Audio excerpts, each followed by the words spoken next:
like I think I was fine with others. And I knew I had to show that was like, but I had like the most type night. Still like killing me. So that was good. I was like back to action the next day. And then like it's harder because you have to travel. I get back for good. Yeah, and like my flight.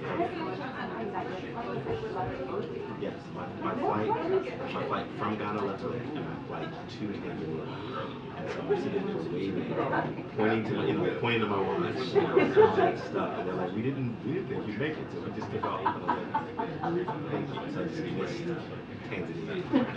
I just no Tanzania. It's just a series of things. But the story.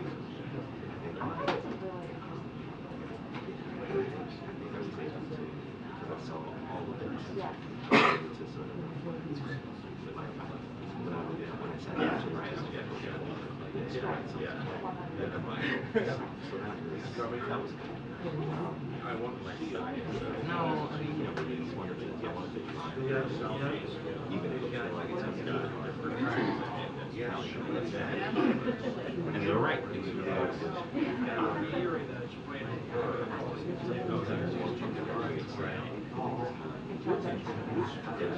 only one seat on Air Force 2 for yeah, and then the schedule is set. Yeah, that's really hard. I'm actually, like I found to get from Earth. Hey, how are you? That is a great color. I'm not a fan. I'm going to be the person who said Are you wearing pink yourself? well, that looks great on me, though. Wearing I can pull it off. Brings out the red in my eyes. This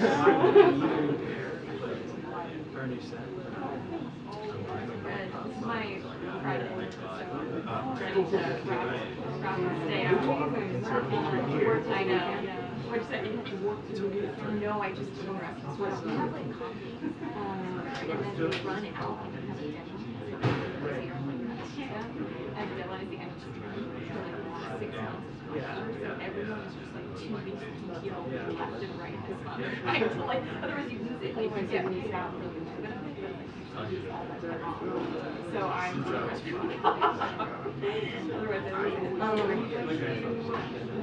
yeah. All excited to be here. Have you started already? No. Okay, yeah. Oh, you're already started? No, I don't even have it. So I went to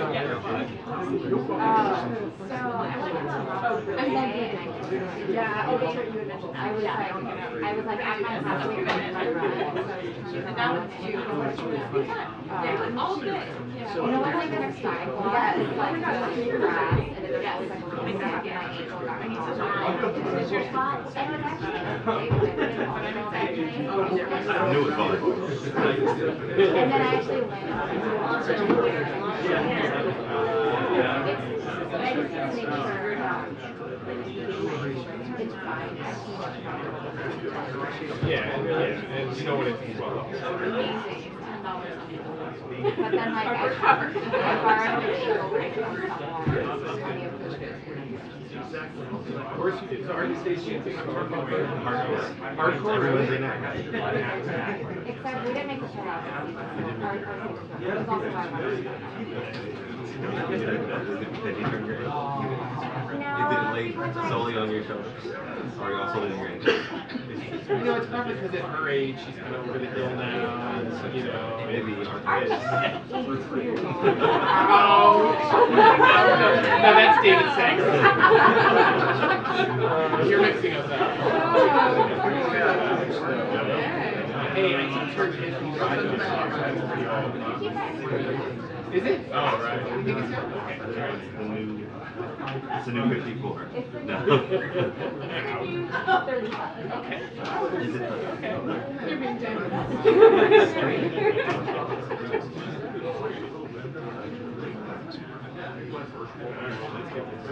I'll send that to you. Yeah,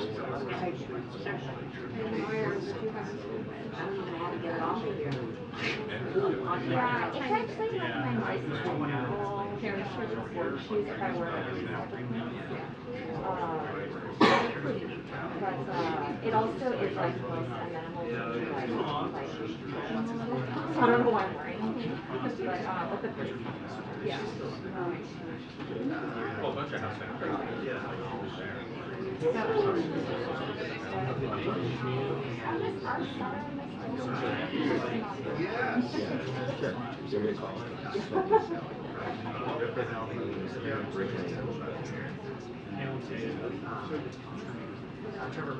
You know, trying to give while we're alive in the place, I did a job this year. It's like that, but one that I always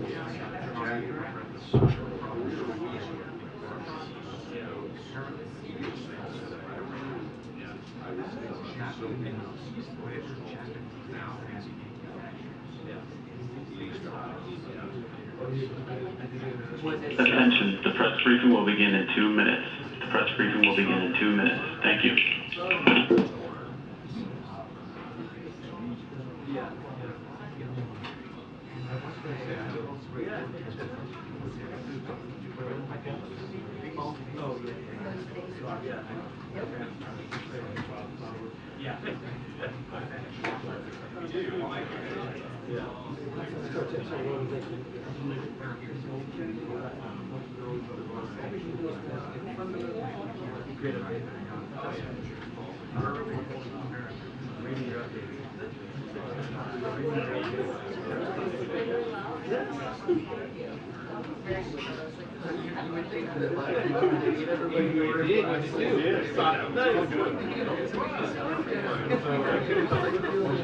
It's done without the Been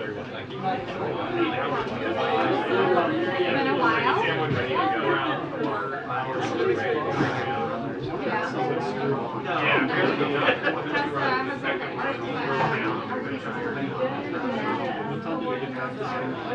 I don't know, I got that. Yeah, that was a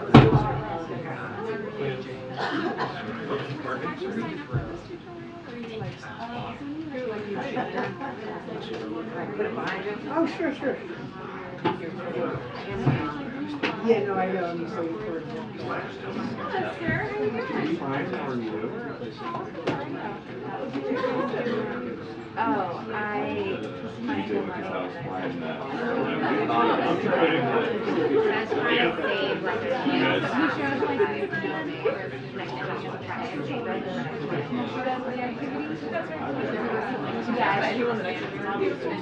yeah, I cleaned up my throat like a good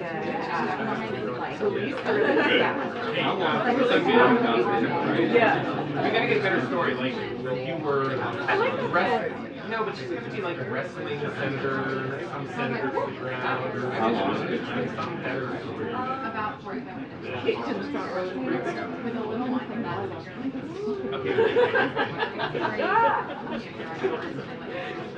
sometimes the truth is just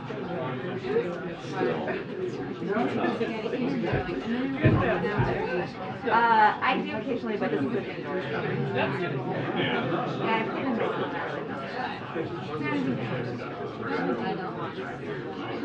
Get a picture.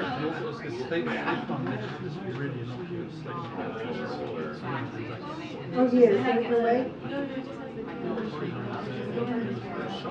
It is,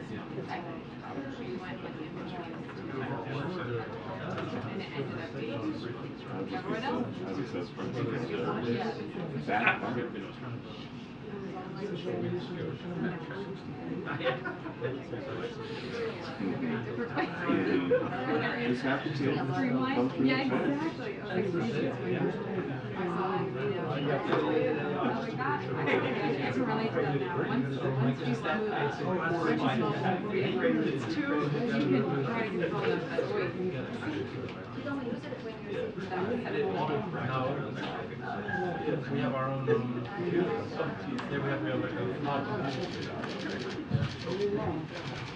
Good afternoon, everyone. Happy Tuesday. Okay, I have a few things at the top for all of you, so please be patient. As you all just saw this afternoon, the president was out in the Rose Garden alongside with family caregivers, people with disabilities, long-term care workers, long-term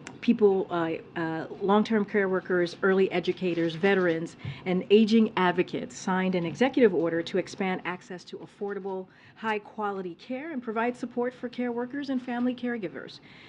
This executive order, which includes more than 50 directives for agencies across the government, is the most comprehensive set of executive actions by any president has ever taken to make care more affordable and accessible for hardworking families and further support care workers and family caregivers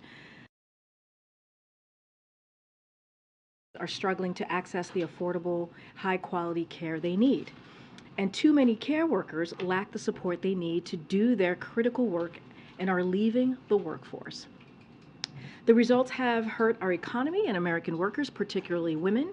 President Biden wants to change our trajectory and transform care in this country, and that is reflected in his fiscal year 2024 budget.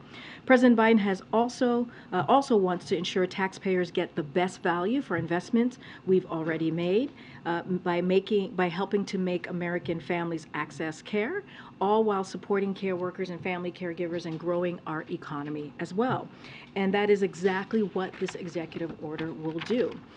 Now, this next topper here that I have, it's just one, it feels like every week, at least once a week, I come to the podium and I talk about this gun violence epidemic that we're seeing across the country and how our communities and families across America, yet again, have been devastated by tragic acts of gun violence. And it is not just devastating for me, I'm sure it's devastating for all of you and your families. It's devastating for this president. It's devastating for our administration. And to have to continue to do that over and over again. So let me just lay out, sadly, what we have seen these last couple of days. 4 young people killed at a Sweet 16 party in Dadeville, Alabama. 2 killed and 4 others injured on Saturday night in a crowded public park in Louisville. A bright, young, loving 16-year-old kid, Ralph Yarl, shot in the head in Missouri after ringing the wrong doorbell. And we just learned a few hours ago, about 12 hours ago, about a young woman, 20-year-old woman in upstate New York who was killed for turning down the wrong driveway. And these are just some of the tragedies that actually have made the headlines. As you saw from the president, he and the First Lady are grieving for those killed and the many others injured and fighting for their lives in the wake of this gun violence that we're seeing across the country.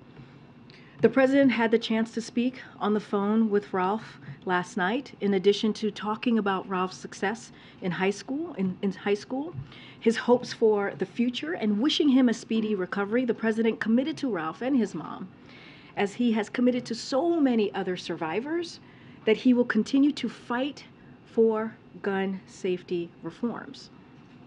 That's because action on gun safety is what we owe.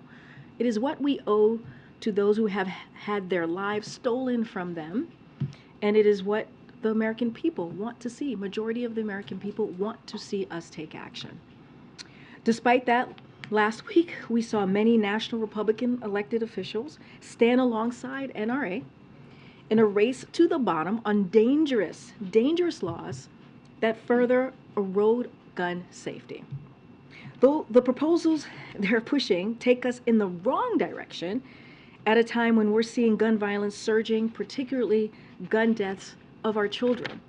Now, this stat, as you've heard me say many times, the president put it in his statement recently, guns is the leading cause of death in our children. guns is the leading cause of death in our children. So as the president has said, he wants to work across the aisle in good faith on federal legislation that will save lives. It is within Congress's power to require safe storage of firearms, require background checks for all gun sales, eliminate gun manufacturers' immunity from liability, and ban assault weapons, and also high-capacity magazines. And he continues to believe this should happen without delay. This is something that they can do today if they chose. Okay, on to the next topic. As you saw on Friday, the Supreme Court temporarily paused the Fifth Circuit Court of Appeals decision that, just like the Texas District Court's decision, attempts to disregard FDA's scientific judgment regarding mifepristone.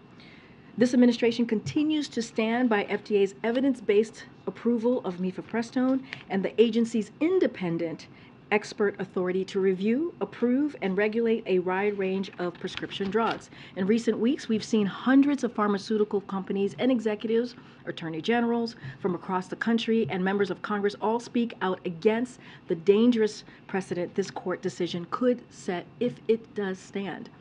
We've seen even conservative legal scholars, commentators, and ed boards like Wall Street Journal all point out the flaws in the court's reasoning. I have said this many times: if the district court's decision or the Fifth Circuit's decision is upheld, it would put women's health at risk and undermine FDA's ability to keep safe and effective medications available for people who need them. And it could open the floodgates of attacks against any FDA-approved medication that Americans rely on for care. So today, you'll hear from the Vice President Harris, who will host a conversation in Reno to talk about the administration's work to protect reproductive rights, including new actions she announced last week to safeguard patient privacy. The stakes of this could not be higher. It could not be higher, and we're going to remain focused on prevailing in the courts so that women can access the care they need without government interference. All right, next up, as you know, it's tax day. Happy tax day, and we have some good news for taxpayers. I know people are always excited about this day. Yesterday, we learned that thanks to new funding from President's Inflation Reduction Act, the IRS has significantly improved customer service. You see this to my left here. This tax season, the IRS answered 2.4 million more calls than last year, cut phone waits time from 27 minutes to 4 minutes. That's what you see here in this graphic behind me.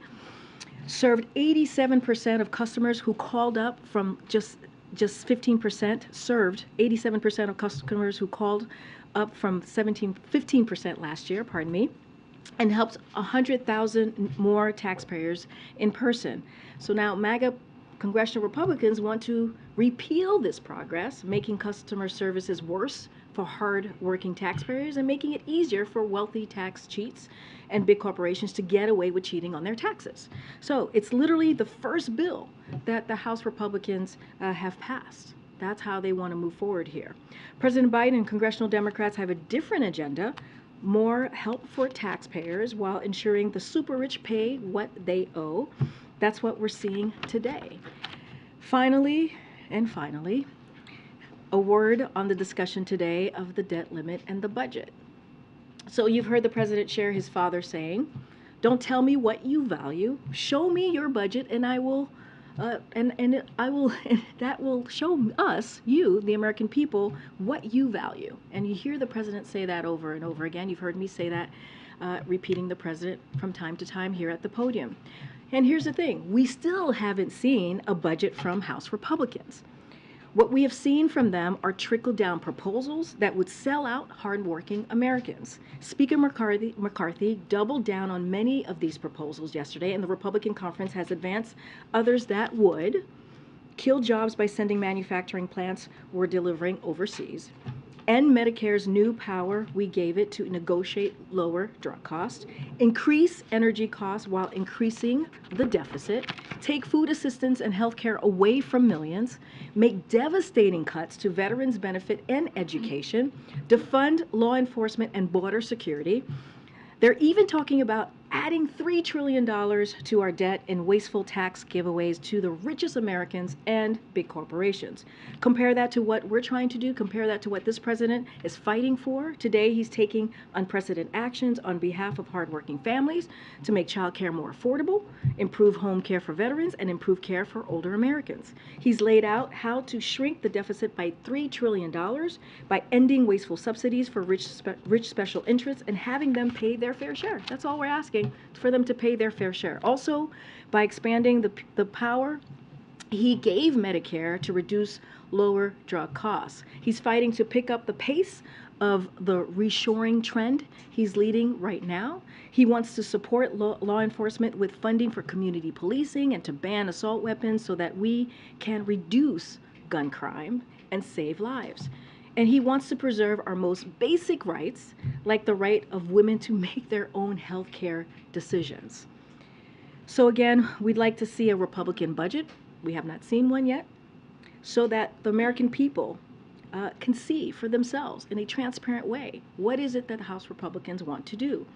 But one thing that we know that is clear is that this President Biden's budget, shows his priority is delivering for hardworking Americans. And one last thing before I go, I promise I will be taking questions momentarily.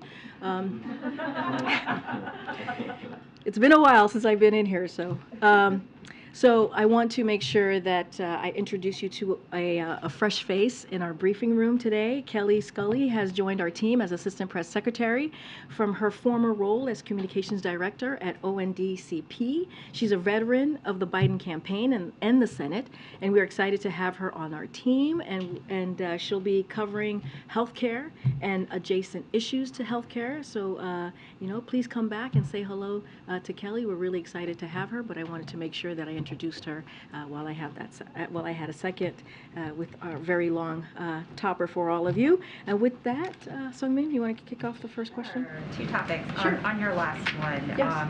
on the debt limit package, I know the president did a pretty thorough rebuttal in the Rose Garden of the various proposals that have been brought out there, but there is an emerging thought today among House Republicans that repealing the Inflation Reduction Act has to be part of this debt limit package. So I wanted to get the White House's impression of that offer. So let's be clear what MAGA attacks on the Inflation Reduction Act would mean for American families. I'm going to lay this out for you. And I kind of talked about it a little bit, but this has a little bit of fuller layout. So offshore tens of thousands of manufacturing jobs, including in districts many of these members actually represent. So they're doing their job there, I see. Send investments in supply chains back to China. Raise costs for prescription drugs, insulin, and home utility bills. Remember, that's kind of the core of what the Inflation Reduction Act and what you've heard us say over and over. It will hurt American energy independence, protect wealthy tax cheats, and make it harder to get refunds from the IRS. Increase the deficit in the name of special interests like Big Pharma and billionaires, because as we know, the Inflation Reduction Act actually helps in reducing the deficit. And so this is what they would be doing if MAGA Republicans get their way. This is what the attacks lay out and what they would be repealing as well. These really key, critical, important issues that matter to the American people. And guess what?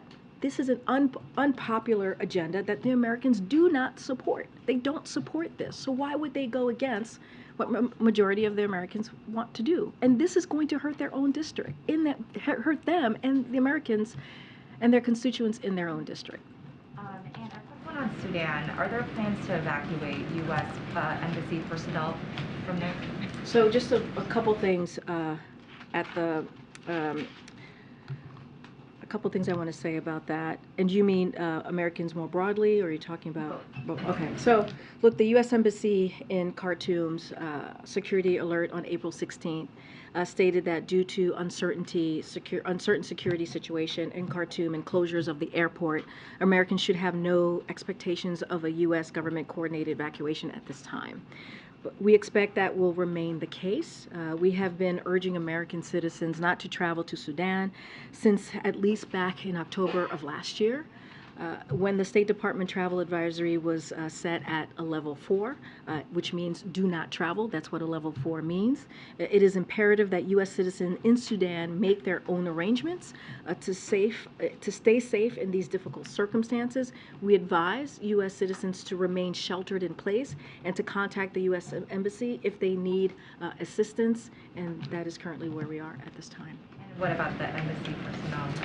So, look, we have no higher priority to make sure that our government, make sure that the safety of our U.S. government personnel and their families overseas. That is clearly a priority for this administration. The State Department plans for all contingencies to ensure their safety, depending on local conditions. But we have nothing imminent at this time to announce. We have made clear to both sides that any attacks, threats, or dangers posed to our diplomats are totally unacceptable. And you've heard from Secretary Blinken directly yesterday on this particular issue. We saw Evangershkovitz today for the first time since he was detained. Obviously, Russia's denying his appeal. I wanted to get your reaction to that, but also ask you about. Well, actually, let me get your reaction to that first. Okay. Yeah, we do have something at the top. Look, we're deeply concerned by the news that Russia will continue to wrongfully detain Evan following a sham judicial proceeding today, and that's what we saw earlier today. The Biden-Harris administration is engaging with Russia through every available channel to bring Evan and fellow American Paul Whelan home, who is also a priority for us, and you have heard us speak to that for the past several months. And as we have said before, the charges against Evan are baseless, and we call on Russian Federation to immediately release him. We also call for the immediate release of Paul, who has been wrongfully detained on sham espionage charges for more than 4 years. We remain in touch with their families and admire their courage in the face of these unimaginable circumstances. I know you had a follow-up to that, Mary. Paul Whelan, both he and Evangershkovitz are being charged with espionage. You just called them sham espionage charges. Does the U.S. believe that freeing Evan is going to be just as difficult as it has been to bring Paul Whelan home, given the similarity of charges? So look, I'm not going to, these are always challenging circumstances, right, as we have known, and we've seen this play out under this administration this past 2 years. Not going to get into hypotheticals, not going to get into negotiations in public or from the podium. As you can understand, these are sensitive matters, so I just want to be incredibly careful from here, but don't want to get ahead of that. Just know that we are committed to bringing them both home. Whelan's family is concerned, though, and has been vocal about their concern that the administration might leave Paul behind. In fact, his sister Elizabeth is now pausing her interactions with the administration because she says she won't re-engage until you, quote, stop wasting her time and come up with something more than thoughts and prayers. What do you say to her? I don't want to discuss private conversations or meetings or interactions between the National Security Council and families who are wrongfully detained. What I can say is this is a president who's committed to getting U.S. citizens who are wrongfully detained and being held hostage home. And so that is a commitment that you have seen from this president the last 2 years, but definitely don't want to go in a back and forth in public. We remain in touch with their families and certainly admire their courage and in the current challenges that they are currently facing, and it's certainly unimaginable. And so, but don't want to get into private interactions or go back and forth with the family. Thank you. Julie Sue's confirmation hearing is set for this Thursday. Given how some Democrats have been talking about their reservations when it comes to her and her record, is the White House confident that you will have the votes needed to get her through? Here's what we're confident, and because of her proven track record, as you have just laid out in your question about speaking about her track record, and her track record, you see it working across the aisle, sitting down with business community as well as organized labor and delivering strong results for the American economy. And that's why Julie was unanimously confirmed as a Deputy Secretary of Labor. Let's not forget, she actually went through this process before, and it was done by all Senate Democrats at that time. And so that's why Julie's nomination has been endorsed by a range of business groups. I'll list them out for you right now, from small business majority to labor, to LA Chamber of Commerce, and labor leaders from United Mine Workers to NABTU, and to Luna to IBEW. As you know, she served under Marty Walsh's, or served as his right hand, Marty Walsh's right hand, for the last 2 years, as they helped produce historic job growth. As we've seen, you've heard us talk about the 12.5 million jobs that has been created under this administration, 800,000 manufacturing jobs. This is something that, certainly the Department of Labor, and as herself and Marty Walsh, were very directly involved in. So we're looking forward to the hearing coming up on Thursday, and feel confident, to your question, we do feel confident about Julie's confirmation process.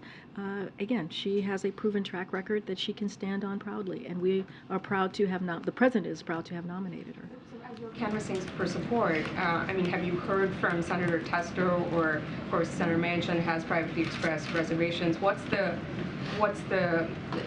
feedback that you're getting? So again, I'm not going to speak for any senators. I will let the senators that you just named speak for themselves. But again, she went through this process as deputy and got all Democrats in the Senate. And so she has been through this process before. And so again, we're confident to her getting through, and we look forward to the hearing that's coming on Thursday. On a different topic, I have a question on the secret police station in New York on behalf of the Chinese government, and 2 men were arrested yesterday on charges that they helped establish this on behalf of the Chinese government. Has the White House or the administration spoken to China? Can you give us an update on that? So a couple of things. The U.S. government has been clear that we will use all available tools to protect American citizens and other U.S. persons from transnational repression and other forms of foreign malign influence. We will not tolerate the PRC government or any foreign government harassing or threatening U.S. persons. Any other specific questions on this particular arrest, I would refer you to the Department of Justice. And then I'll come right back. Thanks, Karine. I know the President spoke by phone with Raphael and his family. I'm just curious, from a broader perspective, from the President's viewpoint, what does it say about the country that a black teenager could ring the doorbell at the wrong house and get shot in the head?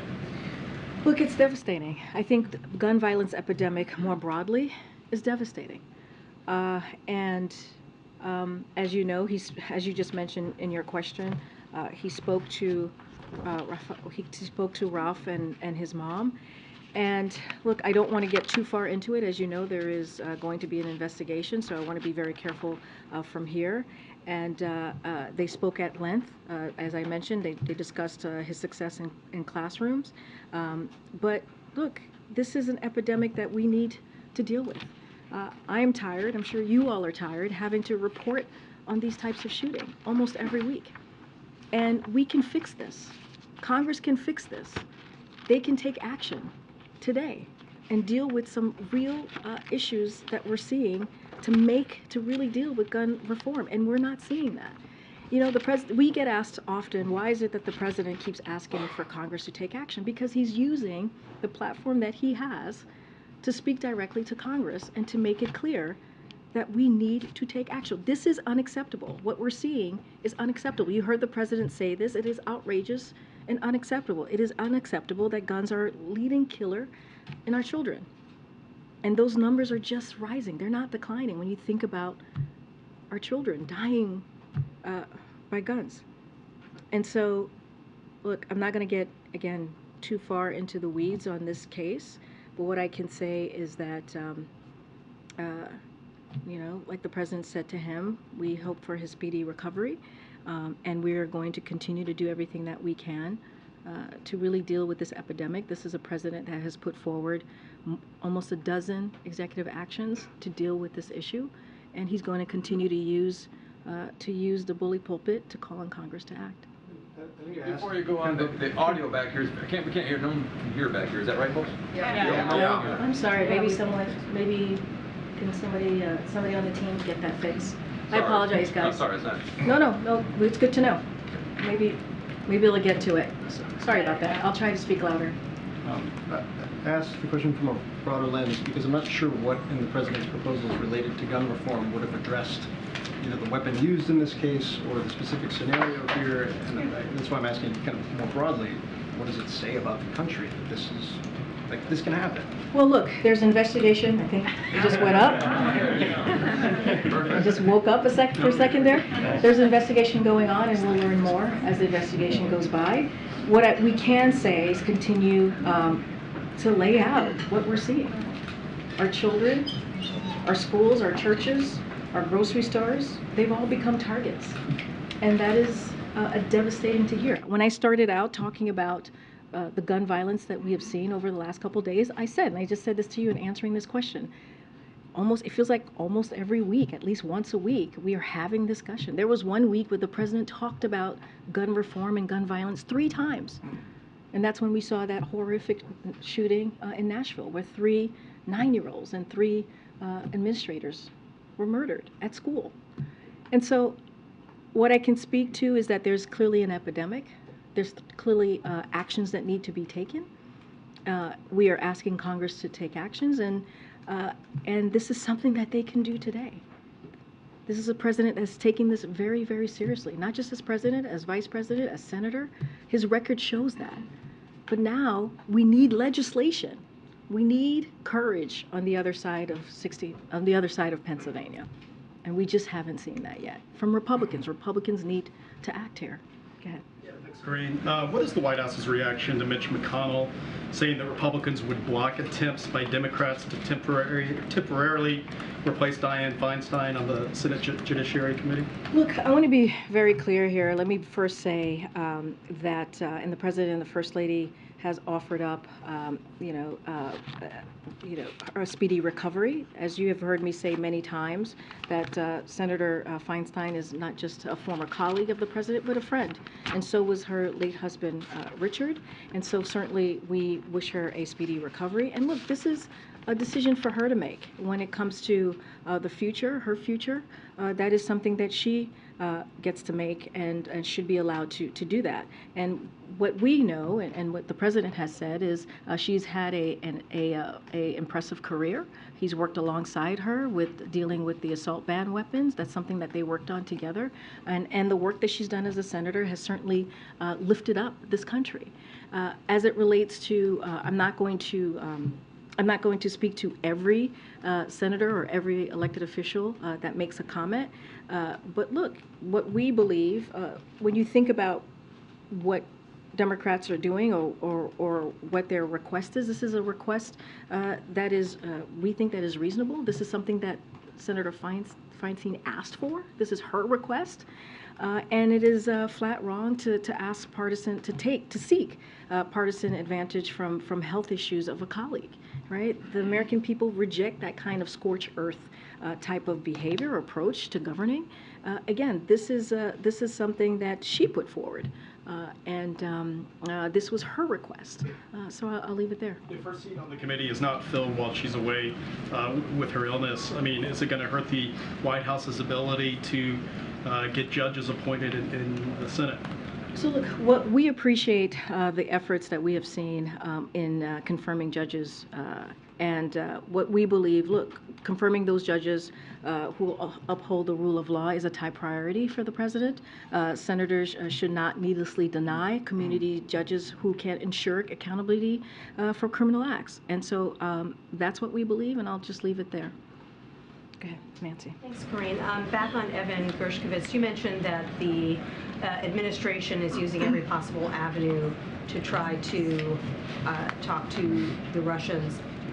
Have there been any substantive negotiations or even conversations about Evan between U.S. officials and Russian officials yet?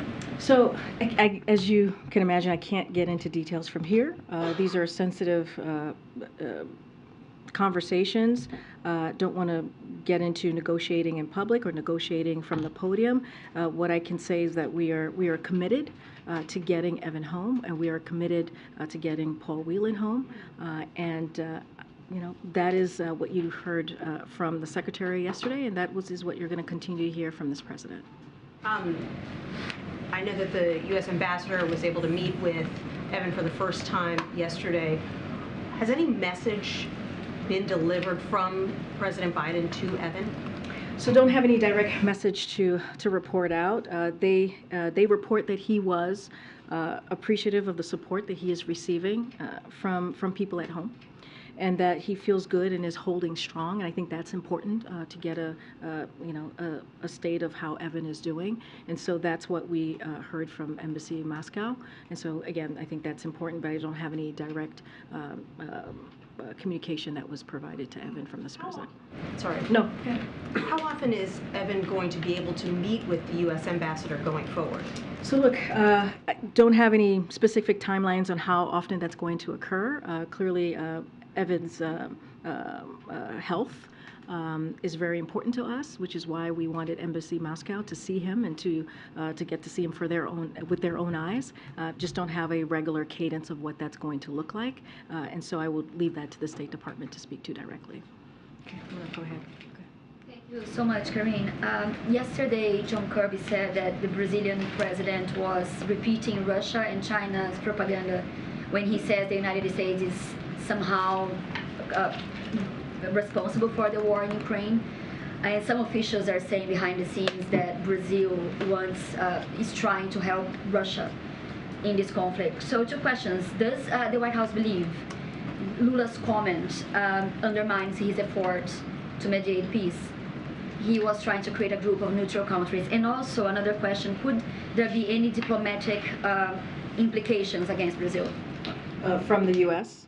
So I'll say this, a couple of things that I do want to say about this is that the U.S., and you've heard us say this many times, has no objection to any country that seeks to try to bring an end to Russia's war against Ukraine, against Ukraine, a war that they've started, a war of their choice.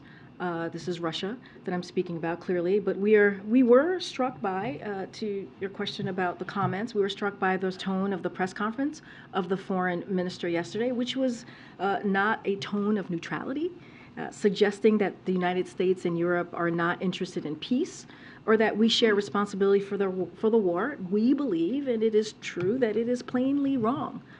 Of course we want this war to end. Of course we do. And we support President Zelensky's call for a just end to Russia's war of choice. In fact, the United States and EU actively engaged Putin to prevent the war, dating back to at least mid-2021, and efforts have continued since the start of this war.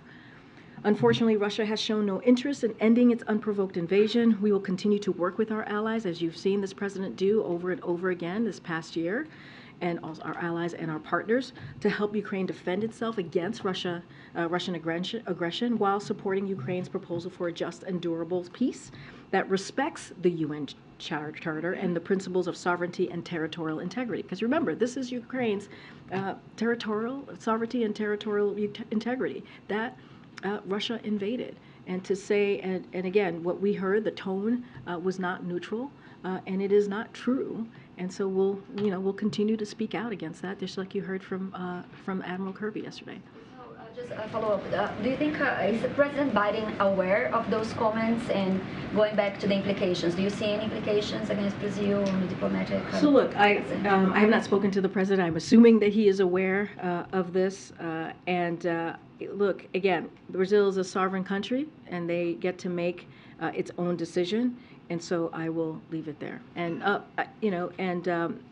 again, I'll just say that, I'll say this, we are confident in the strength of the U.S.-Brazil relationship, even if we disagree with some of the things that President Lula said. We are still confident in that engagement, in that relationship. Just ask a very quickly one about Mexico, because the president of Mexico just accused the Pentagon of espionage against his country. Do you have any reaction to that? I have not seen those comments. That just happened just now. Yeah. I haven't seen those comments, so I can't speak to this at this time. Okay, great. I have a question about judiciary, but first I wanted to follow up on Ralph Yarl. I wonder if you can talk about how the president learned about and ingested the news. And a presidential phone call is a significant and rare thing. Why did he decide to make this phone call and then to tell the nation that he did it?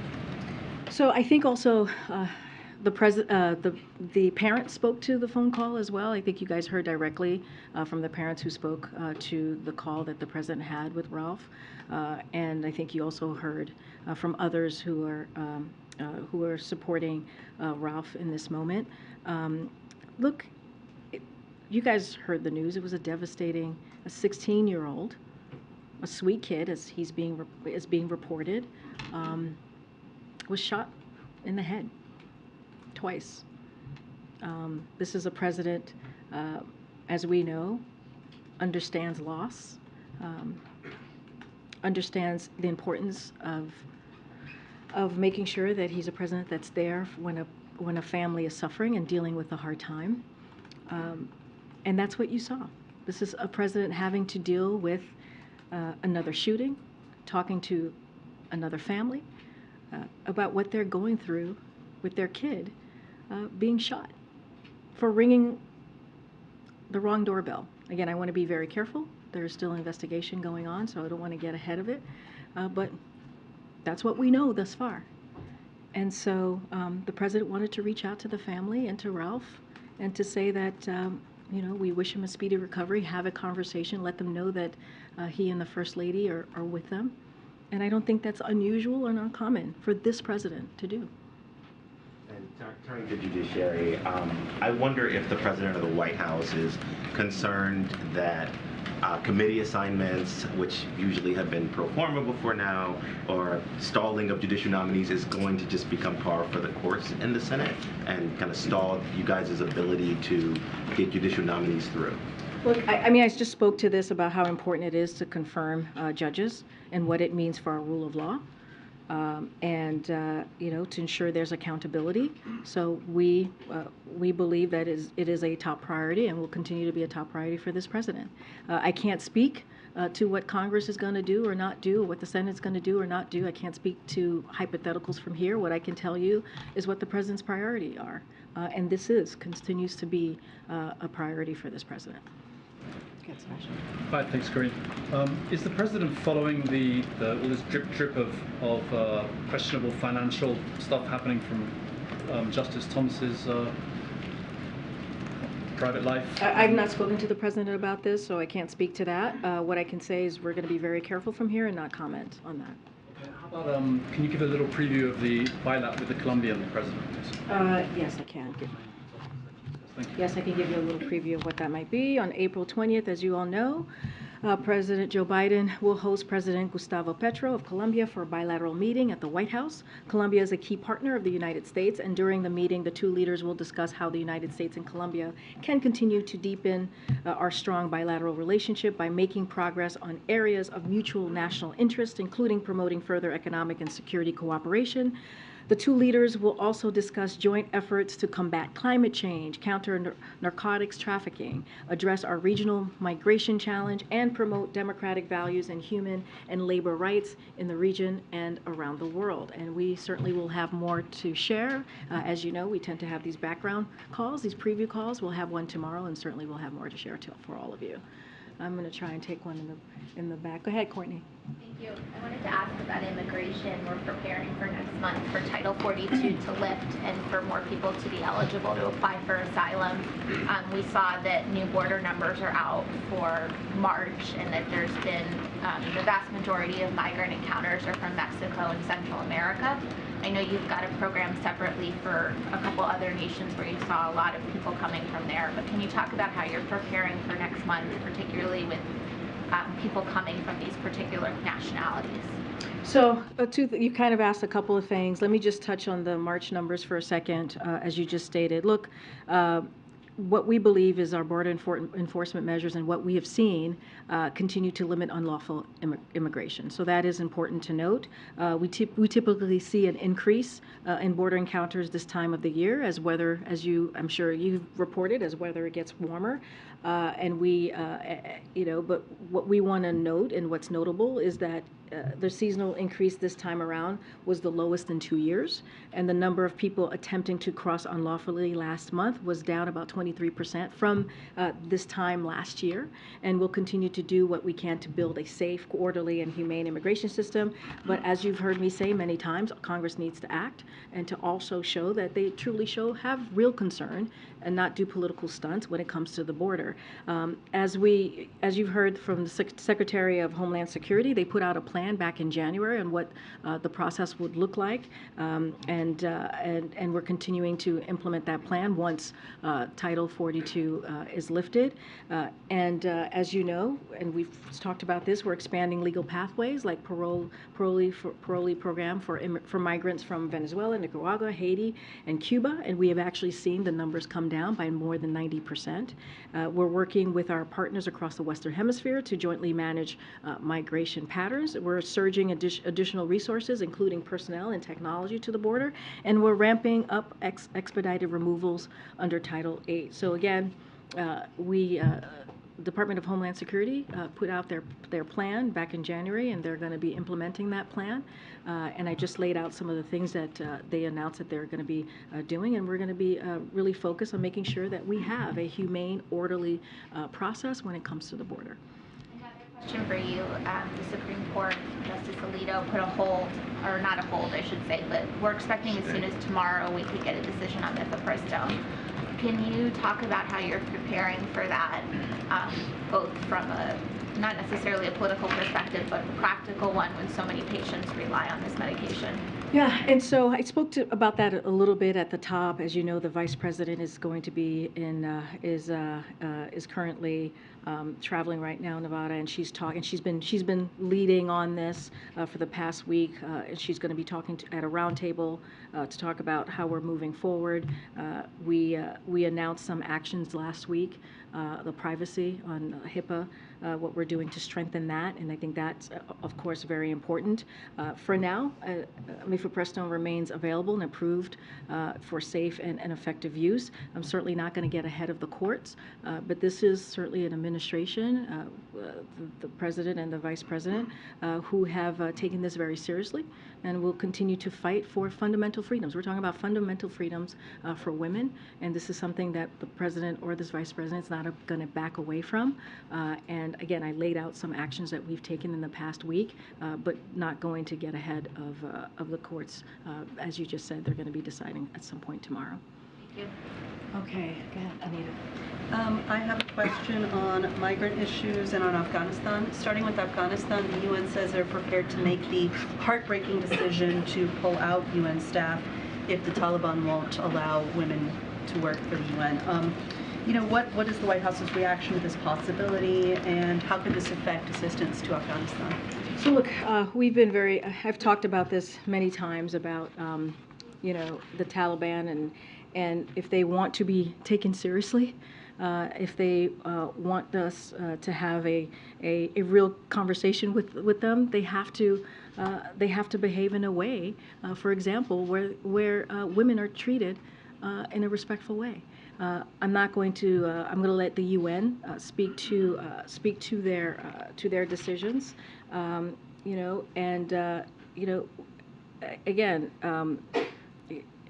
look, we're assessing the situation closely, and with the UN and our other partners, and look, when it comes to you know, women not being able to work at the UN, that is something that we've talked about, and we've said that we were extremely concerned with yet another horrific Taliban action. You know, women are central to humanitarian and civil society operations around the world. In Afghanistan in particular, only women are able to reach some of the most vulnerable, in part because many of the most vulnerable are women-headed households that male aid workers cannot enter. And so women must be able to work for the UN, as I've talked about, so that millions of Afghans can receive food, medicine, and other basic needs for their survivals. They are essential to the delivery of this assistance and essential to ensuring women, children, and other members of vulnerable groups receive the necessary types of assistance, such as protection and gender-based violence services without risk of exploitation. So again, I'm going to let the UN speak to their decision on how they're going to move forward, but we've been very explicit about this. We've been very clear about our concerns with, you know, with the Taliban's tragic decision and horrific decision on how they treat women in Afghanistan. And then On migrant issues, these disturbing reports of migrant children being forced to work. How does the White House respond to reports that the administration repeatedly ignored warnings about this, and what are you going to do next? And then if I can just follow up on Sudan real quickly, what's the consequence if these two warring parties don't reach any sort of peace agreement? What's the stick? So the first part is, look, it's unacceptable that these companies are using child labor. You've heard us say this when the New York Times story first was reported earlier this year, and we'll continue to say that. What I can say, a couple of things that I can say since the New York Times shined light on these abuses in February, this administration moved swiftly to crack down on violators and are more rigorously more vigorously vet sponsors of unaccompanied minors. DOL and HHS launched a new task force to heighten cooperation and better share information. We also called on Congress to provide the resources this administration has long requested to help us crack down on companies that exploit children for labor. The actions we've taken since February make clear that we will continue to investigate and hold companies accountable, but we also need Congress to provide the resources we need to enforce. And we've been very clear. Again, DOL, HHS have taken actions, but we need Congress to also give DOL and HSS the resources that they need to broaden these actions that they've put forward. For the warring parties in Sudan? Look, we've been very clear about the importance of de-escalating, and you've heard Secretary Blinken speak to this. You heard my colleague from NSC speak to this as well. And so I'm just not going to go beyond to what they have said. I'm going to take a couple more questions. Go ahead. The leaked classified documents, the president, when he was traveling abroad last week, said he wasn't that worried because they weren't contemporaneous. But in the days since, we've learned that several close allies are furious, and there have been some difficult conversations with high-level U.S. officials about how to prevent this from happening again. So can you just speak to what role the president is playing in managing the fallout? So yeah, look, the president has taken this matter very seriously to the point where he asked the military to do a couple of things, the military and the intelligence community to do a couple of things, to run a high priority senior level interagency process focused on understanding what happened, take steps to further secure and limit distribution of sensitive information, and reach out directly to allies and partners to reassure them about our commitment to safeguarding intelligence. And so those are the things that the president has asked, again, the military and also the intelligence community to do. He expressed his concern that the leak happened, and he is taking this incredibly seriously. I have to move around because I'm just going to move around, make sure I take one or two. I have to take one or two questions before we go. Go ahead. Yesterday, the Japanese Prime Minister Kishida's wife was here. Could you let us know a little bit how that went? And then the upcoming G7 next month is going to be in Japan. What are some expectations from the upcoming summit? So look, on the second question, we'll have more to share. I don't have anything to share or confirm at this time, or what the expectations would be or what the goals are from here. So certainly we'll, as we normally do, as we get closer to the date, we'll have more to share. I believe we have a readout of the meeting that the First Lady had, and I'm happy to share that. But I'm going to continue to move around. Go ahead, Steve. Thanks. Two questions, if I could, related to electric vehicles. The first, Senator Manchin has a statement today in which he indicates he would support a resolution of disapproval of the EPA's emission standards that were announced last week while we were in Ireland. He says that they would increase reliance on Chinese-made batteries, make a more energy secure and powerful China. Do you have a response to that? So, look, the measures the EPA propose will, if implemented, do the following: save American drivers and truck companies an average of $12,000 over the lifetime of their vehicle, which is incredibly important. They'll cut nearly 10 billion tons of CO2 emissions. That's nearly twice annual U.S. emissions. They'll strengthen American energy security by reducing reliance on 20 million barrels of oil. And together with the historic investment that the president has already made, has secured to build more electric electric cars here in America, and they'll put United States on a path to outcompete China. You hear us talk about that often for jobs and investments, building the future of transportation. And so that's how we see the president's electric vehicle program being, his focus on that, and this is what we think it's going to deliver for the American people, as well as really fighting climate change. And the second question related to electric vehicles. This has been a controversy that's been bubbling up for months now, but I wanted to raise it to you. Yeah. The 7 last FEMA administrators have objected to, and they raised serious safety concern about the idea that electric vehicles are not able to receive the stations that have been licensed by the federal government to operate on the AM band. In addition to news and information, this involves stations that uniquely serve Black communities, Hispanic communities, Asian communities, and other underserved communities. Last week, Sean Hannity suggested that this had something to do with trying to snuff out conservative voices.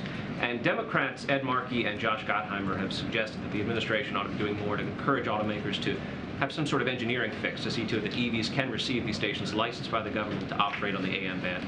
What's your response? So totally hear the questions. Look, while AM stations have is a critical tool to get information to the American people, it's not the only tool, and there are other ways of doing that. FEMA works with dozens of wireless service providers and commercial and public radio and TV stations to get key alerts out. That is something that they have been working on, and again, with dozens of wireless service providers. What's important is that any car manufacturer planning to remove AM radio should make sure it is paired with a suitable, proven, and free alternative to receive critical information. Again, this is something that FEMA takes very seriously, working with providers, but it's not the only tool to providing critical information to the American people. Because there are parts of this country where there's still no cell service.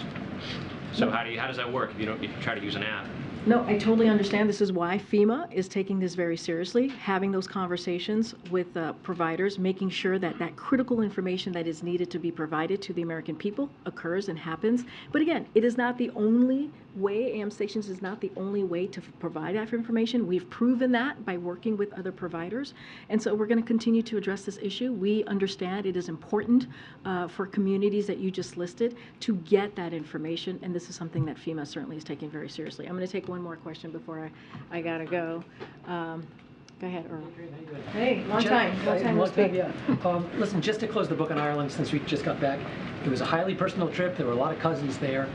Did Valerie and Hunter Biden, they flew on Air Force One, did they contribute? Did they pay for airfare, accommodations, ground transportation? What? Look, this is not the first time. Let's be very, very clear. It is consistent with other presidents when they've had family travel with them abroad. This is nothing new. So I just want to make sure that we make that very clear to the American people. And of course, we followed every protocol that any other president or every other president has taken when their family has traveled. And so, yes. All right. I'm going to go. So we took every protocol that is necessary and needed when a family traveled. We did nothing different than past presidents, and so yes, they paid for their way. The share. Yeah.